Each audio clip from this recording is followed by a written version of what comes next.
Portal season didn't get off to a very good start for Kentucky this year. They lost their coach, John Calipari, went to Arkansas. And then they lost 7 guys who were all just, really highly touted, really skilled and talented guys. Then they brought in this guy, Mark Pope from BYU, and the guy just started going to work. He's assembled a class of 7 guys who all fit his system and are part of what I'm considering to be the perfect portals of 2024.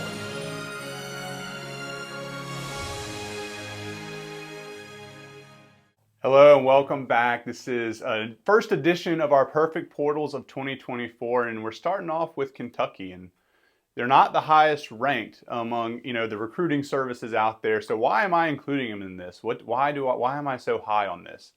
Well, I'll tell you why. You got to think of putting together a recruiting class, especially in the transfer portal, like you're putting together a puzzle, and all the pieces have to fit together. You could have some of the best in the world, but if they don't fit together and they can't play well together, then you're going to struggle, right?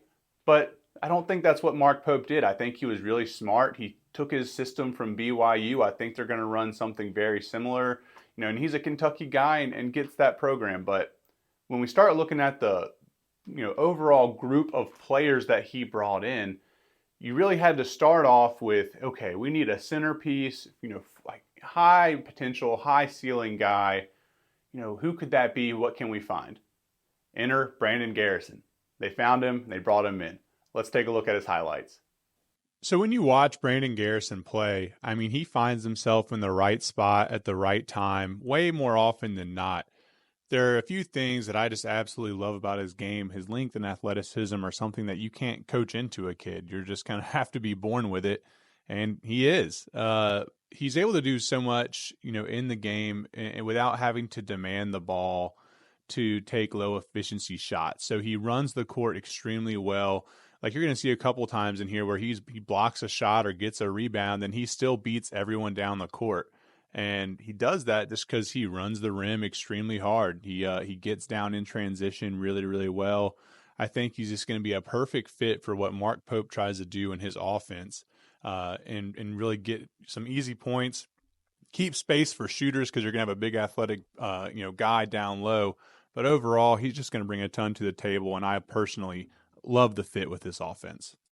So, okay, we got our big, we got our soft-handed big that guard's going to love to play with, right? So that's awesome. We have him in there. Now we got to surround him with some pieces, some guys that can, knock down perimeter shots. Let's find guys who can shoot the ball. So what does Mark Pope do? He goes and finds elite shooters everywhere, and let's just start off with Koby Brea. The guy can shoot the pill. Just take a look at it. Koby Brea might just be the best pure knockdown shooter in this entire transfer portal class, maybe even the country. You're looking at a guy who on a pretty high volume shot, right at 50% from 3. Like the guy can just flat out shoot the ball, and I think it's going to be super dangerous when you put him in an offense like he's going to be in with Mark Pope. He's going to find looks. He's going to get open shots. He's going to get lightly contested shots. And his track record just completely suggests that he's going to do nothing but knock those down again and again and again. I like the fit with what they've surrounded him with. I think, he's going to be able to handle the ball some in tight situations. He might shoot a little bit more off of the dribble this year, which is completely fine because he, again, shot a super high % from doing that. All around, great shooter, great ball handler, can space the floor. I love his game. I love the size that he brings to the table. And again, in this offense, he is just somebody that is going to be a extremely high-level shooter and high-level creator. Oh, but if you think that was enough shooting, you haven't watched BYU over the past few years. They brought in another guy who can shoot the ball almost as well, and Kerr Kriisa. The guy is really similar, but can just, flat out hit jump shots. Let's just take a quick look at him. So again, you just have a guy who can just flat out shoot the ball. Average 11 a game, probably handle the ball a little bit more, just bringing it down the court for West Virginia.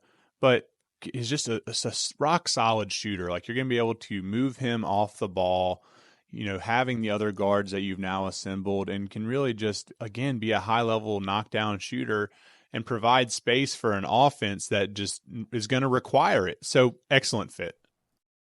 So now you're thinking, okay, we got our big. We're surrounding him with shooting that should open up our offense, give him room to operate and run the floor, keep our ceiling high with our ability to hit shots. What else do we need? We could use a guard who's really going to be our glue piece, really hold everything together and lock things down on defense. So who do they bring in? Lamont Butler. I mean, the guy was, the Mountain West Conference Defensive Player of the Year. He is a stud defensively, can really get after the ball. I mean, just take a look at what he's able to do with steals and blocks. Lamont Butler is just someone who I love watching play the game of basketball. Like, he gets his hand on the ball on defense so often. Like, I had to be very selective which clips I was going to include in this. Like, he's just harasses the ball handler. He uses his length to make things happen. And he's always the first player on the floor and just creates opportunities for his team. He can handle the ball, be a glue guy on offense. He probably hit one of the biggest shots of San Diego State basketball history and just make things happen. So, I mean, when you've talked about the shooters they've assembled, the bigs they've assembled, this is the ultimate piece to kind of complement all of that with. And then you factor in onto that, he's able to get in there, block some shots. His length is great on the ball. He moves his feet exceptionally well. Like, he's going to be the linchpin of a lot of the success that Kentucky's going to have this year. And, I think he's poised to be even more efficient on the offensive end. So it's at this point when you're looking at the class, things are really starting to come together. You have your big, you have your shooting, you have a guard who can kind of just orchestrate things and keep it all together.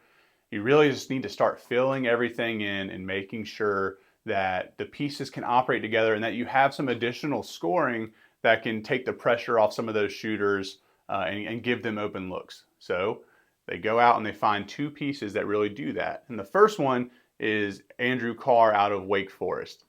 He's big, he's skilled, he's versatile. You'll see it right here. When you need a versatile piece and you describe what that looks like, it's almost, identical to what you're going to get from Andrew Carr. Like, he is big, he has some length to his game, and he can just do so much well. One thing I want you to take into account is that all of these clips that you're seeing right now came from the same game, came from a game against Georgia, and he's working down in the post. He has excellent moves and feet in the post. On the perimeter, he is a threat. He can put the ball on the floor if he needs to and, take one or two dribbles and get to the rim.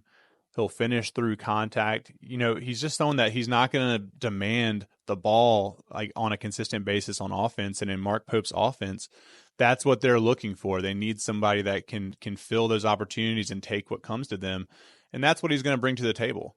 Then crazily enough, they are able to find another guy like that in Otega Oweh from Oklahoma.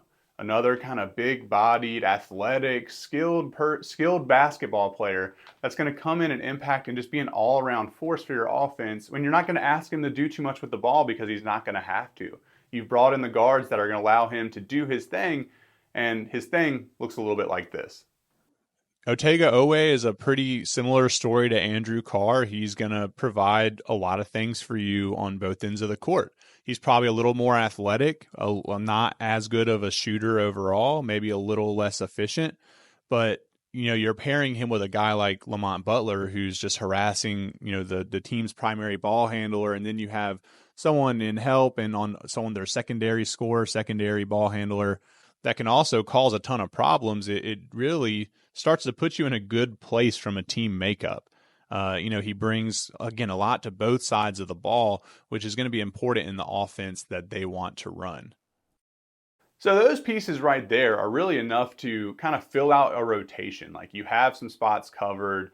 You feel like you have enough offensive production and your defense is going to be pretty good. You've anchored yourself with a good player. But Mark Pope wasn't done. He had another player in mind. And, I think bringing in a guy like Amari Williams just really solidifies everything else that you've done in the portal. So Amari is a big who's athletic and skilled, can finish around the rim really well, can rebound the ball at a pretty good rate too, and it just fills out your rotation. So, he played at a lower level, but you're going to see in his film here in a second that the athleticism that I mentioned, you're going to see him be able to finish over top of people. So let's just go ahead and take a look at it. I mean, Amari Williams is just such a steal. for Kentucky to be able to add this to their team. Like, just an athletic big who does a lot of what Brandon Garrison does, but in a little bit different ways. Like, he's just a force on the block, can just overpower dudes. I mean, that play right there is nasty. And the fact that you're having that as part of like a 7-8 man rotation where he might not start for you, he might, but you have those options. It just provides you so much versatility to what you're trying to do. I absolutely love it. And that's the class for Kentucky. I'm just blown away by what Mark Pope was able to, accomplish and pull together in the portal in his first cycle with a new school. Now, granted, it's Kentucky. It's a big name for sure. But, you still have to get those guys there. You still have to sell them on the opportunity within your offense. And I think the tape from BYU definitely did that. So, again, I'm just going to recap everything really quickly. You have elite level shooting from multiple pieces. You have some very high caliber all around just contributors that are going to be able to impact the game in several areas and take pressure off some of those shooters. And then you have bigs that came in, one that's just, got all the talent in the world and should blossom into just a super high productive NBA type of player. And another one who has similar upside but is less well known. Like, you put together a class that, your entire rotation could just be this transfer portal class and, you're feeling okay, you could sprinkle in a couple guys. That's really, really solid recruiting, really, really good work. So for me, I was very happy to include Kentucky in our perfect portals of 2024. So that's it for today. I appreciate you guys watching, appreciate you being here. Kentucky fans, let me know if I'm right here, if I'm right on in my assessment, or if I maybe missed a couple of things. Always open to some critiques. But if you liked the video, if you found it useful, please like and subscribe. Helps me kind of just create more of these, reach more people, get more feedback, and provide more basketball analysis to the world. That's my passion. That's what I'm here for. So I appreciate all of you guys, and we'll see you on the next one.